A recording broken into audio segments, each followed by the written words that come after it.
Good morning, adventurers. My name is Ben, and welcome to a morning show where I sit around, drink some tea, and talk about TTRPGs. First up for TTRPG, I have my Stone Creek coffee mug. Again, it's very nice and neon-y, and one of my favorite mugs that I own. And inside of it, I have this, there we go, vanilla chai from Bigelow. It's a really nice, rich chai. So if you're into that kind of like spice-ish tea, you're probably really gonna like this one because it's also got this really nice sort of like low vanilla note into it. But that is not what we're here to talk about today. Instead, let's go ahead and let's dive into what we're talking about today, which is kids on bikes. This is what we're going to be talking about all week this week. I am so excited. I love this game. I think it's so much fun. And look at how small it is compared to, what we talked about last week. So I am real excited to go ahead and get into this one. I wish more people played this game. I wish more people knew about this game. So let's go ahead. Let's crack this bad boy open. Let's get to talking about it. Again, today we are just doing sort of a general overview of it, and so we are not looking at anything too specific yet, but we are going to go ahead and start laying the groundwork here. First and foremost, what is this game here? What is Kids on Bikes? Kids on Bikes is obviously TTRPG, but it is a low rules game that was actually developed, I believe, in conjunction with Stranger Things originally, but it ended up breaking off to become its own thing, which is actually really, really cool. And you can tell the Stranger Things influences in it. We'll talk about it as we go through, but it does definitely feel like its own actual entity.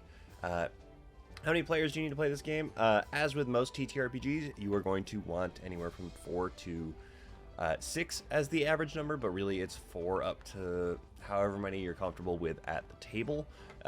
Or it could be 3 all the way up to however many you're comfortable with at the table. You're going to need one person to be the GM, and then you are going to need everybody else to be players at the table. So you are looking for, again, 3. You have only 2 players at the table and the GM, so you're not going to have quite so much range.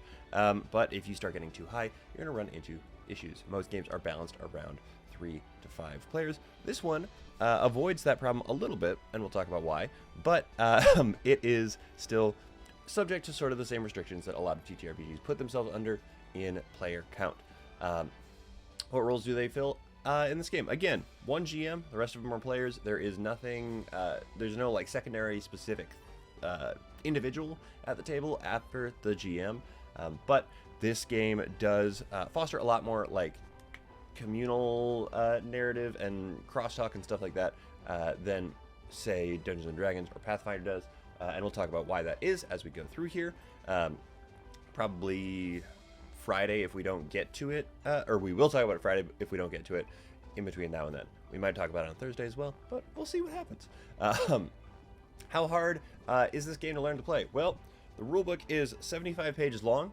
The text is not small necessarily, but it takes up the majority of the page, but you also have massive images just sort of in the center of the pages. So realistically, if you just want to sit down and you want to read through this, you can plow through the book in, well, everybody has different reading speeds, but I can plow through the book in about an hour as I sit there and like really like scan through it to figure out what it is I'm talking about. But once you like get through it the first time and you kind of understand the mechanics, you can just whip through it.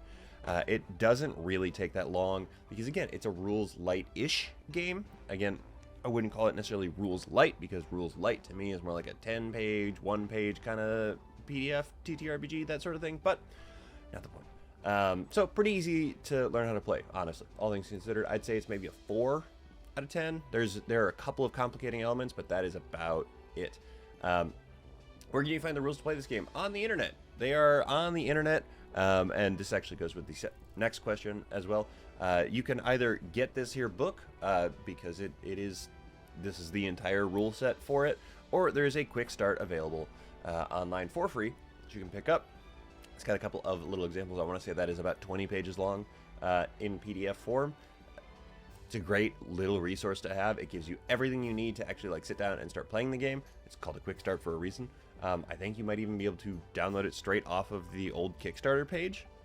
But yeah, it is very accessible, very easy to get your hands on. because you don't need to get this full book if you want to just play the game. You can just sit down and run it off the Quickstart. So that's really great. And then finally, how does your 5e knowledge transfer to this game? This game is a little different. Whereas with Pathfinder 2e, there was probably like an 85% transfer rate.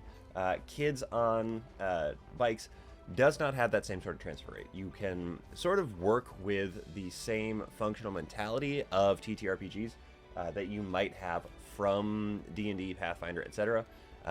But you are going to have to learn the majority of these mechanics because they're going to be different than what you would find in a standard sort of D20 system. We'll talk about the dice system tomorrow. It's one of my favorite parts about this game.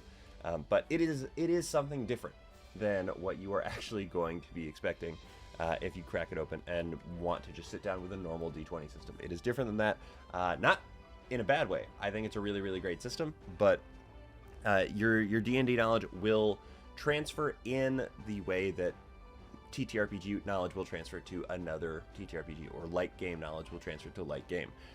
But the actual like rule set of this does not actually line up all that closely with D&D, because the thing about this game as opposed to D&D is that D&D is a combat system. So is Pathfinder, and Kids On is just not that. It's not that. It is a role-playing system, and a specific kind of role-playing system, but it is a role-playing system to its core, which means that you are not going to be running around slinging, spells at everyone and hitting people with giant swords and all that. Maybe you are, but it's not going to be the core of the game the way that it is in 5e, 3.4, any edition of D&D, Pathfinder, etc.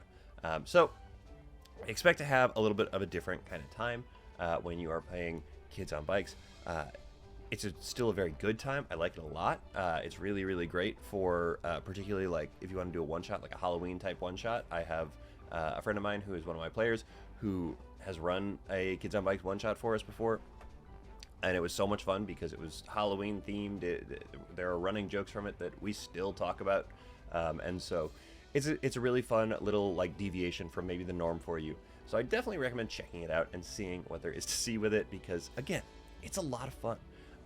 But that is everything I have to talk to you guys about today. So thank you guys so much for making me part of your morning routine. I really do appreciate it. And if you are interested in supporting the show, the channel here, go ahead and subscribe on whatever platform it is you are watching on YouTube. Just go ahead and hit subscribe. If you are on a podcasting platform, go ahead and subscribe to me on there. It really helps me out. It is the best way to just up and support the show. Yeah. So with all that said, come back tomorrow. We're going to talk about some of the big things you need to know about the game. And don't forget, everybody, drink tea, play TTRPGs, and keep on rolling.